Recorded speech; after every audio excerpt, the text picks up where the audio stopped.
రోజున షాపులో వాళ్ళందరికీ సర్క్యులర్ వస్తుంది సాయంత్రానికి. మేము వాళ్ళతో మాట్లాడాం, ఇంత ఖర్చు అవుతుంది, తలా ఇంత తీసుకునిద్దాం అనుకుంటున్నాం సెటిల్మెంట్.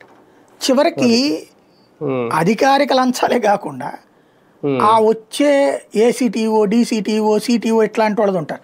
ఓసారి ఏసీటీఓ రైట్ అంటారు, ఒకసారి డీసీటీఓ రైట్ అంటారు, ఒకసారి సిటీఓ రైట్ అంటారు. ఇదంతా అయ్యాక మళ్ళీ రోడ్డు మీద సరుకులు తీసుకెళ్ళాక అక్కడ పట్టుకుని వించిస్తారు, బిల్లులు చూపెట్టినా సరే వెంటబడతారు.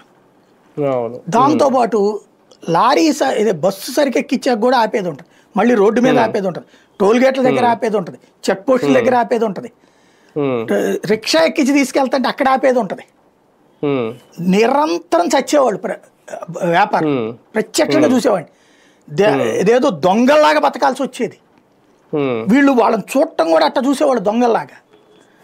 మోడీ వచ్చాక అధికార రాజ్య వ్యవస్థ తీసేశాడు. ఇవాళ పన్ను ఎగ్గొట్టడానికి ఏం లేదు ఛాన్స్.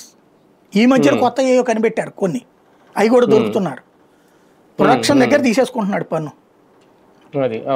ఇప్పుడు ఇదివరకు మీకు గుర్తుంటే మనకు ఆఫీసుల్లో ట్యాక్స్ కట్ చేసుకుని ఇచ్చేవాళ్ళు శాలరీలో, టీడీఎస్.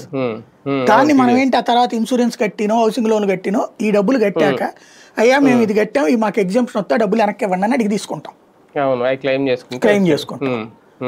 అట్లాగా ఉండేటటువంటి సిచ్యుయేషన్ అప్పుడు.